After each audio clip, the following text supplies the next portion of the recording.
So picture this. You send a message to your boss. You see those two blue ticks. Oh, the dreaded blue ticks. Right. And like 10 minutes go by with no reply at all. Instantly, your stomach drops. You just automatically assume you are getting fired on the spot. Exactly. Or maybe you make a tiny typo on a work report, and suddenly you are picturing your entire career going up in flames. It is such a universal thing. Your brain hits a tiny speed bump, right? And it immediately convinces you that the car is going over a cliff. Yeah, and that is exactly why in today's deep dive we are tackling this head on.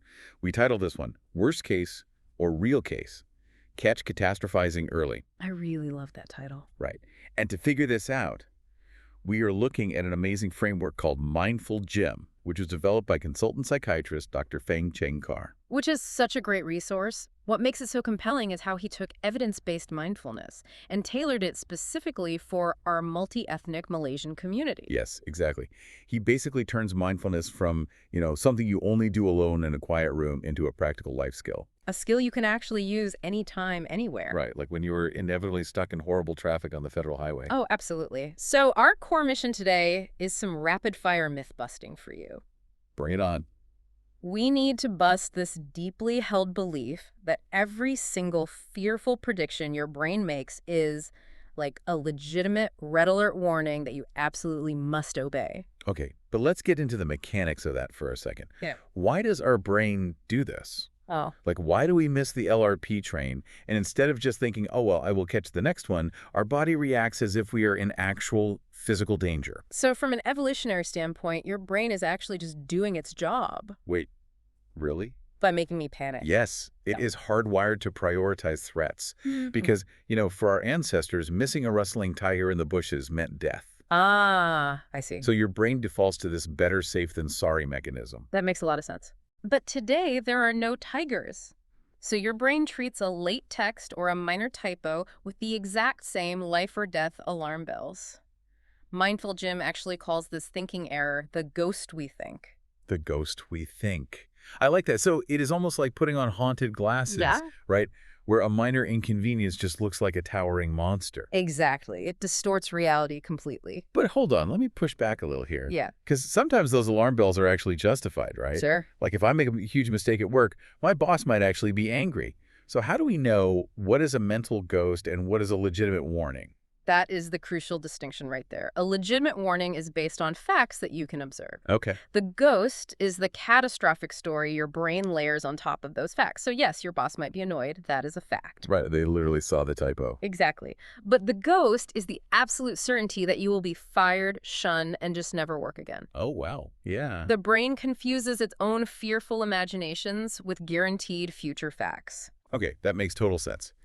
But these ghosts always seem to ambush us when we are already super stressed and busy. Always. Right.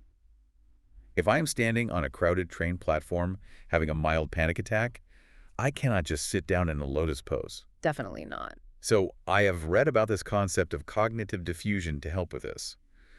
But what does that actually look like in real life? Are we just trying to ignore the panic?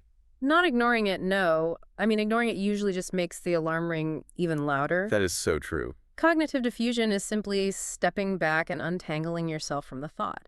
And in MindfulGym, there is a great mnemonic to remember this. Oh, I love a good memory aid. What is it? Catch the match before the fire. Catch the match before the fire. Yeah. Okay. Yeah, you basically intercept the spark by explicitly giving it a label. You just silently tell yourself, my mind is in worst case mode. Wait, really? Just calling it out like that actually works. It does. And there is a biological reason for it. When you are panicking, the emotional center of your brain is completely running the show.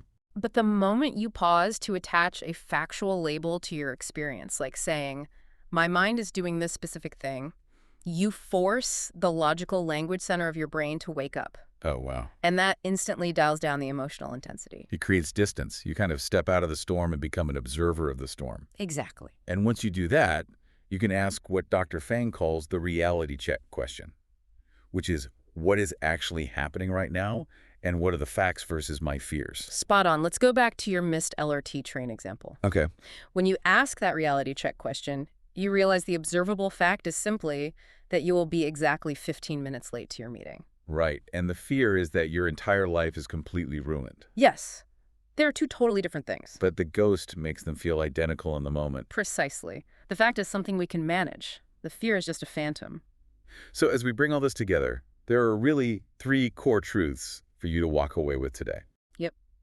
First, recognize that our most fearful predictions are usually just mental ghosts, not factual warnings. Second, understand how catastrophizing takes a tiny setback and blows it completely out of proportion, And third, use that labeling trick to instantly create a healthy distance from the panic. which leads perfectly to a practical call to action for you. The next time you experience a minor hiccup, like an unread message or a delayed train, and you feel that dread rising, just pause. Exactly. Explicitly say to yourself, my mind is in worst case mode.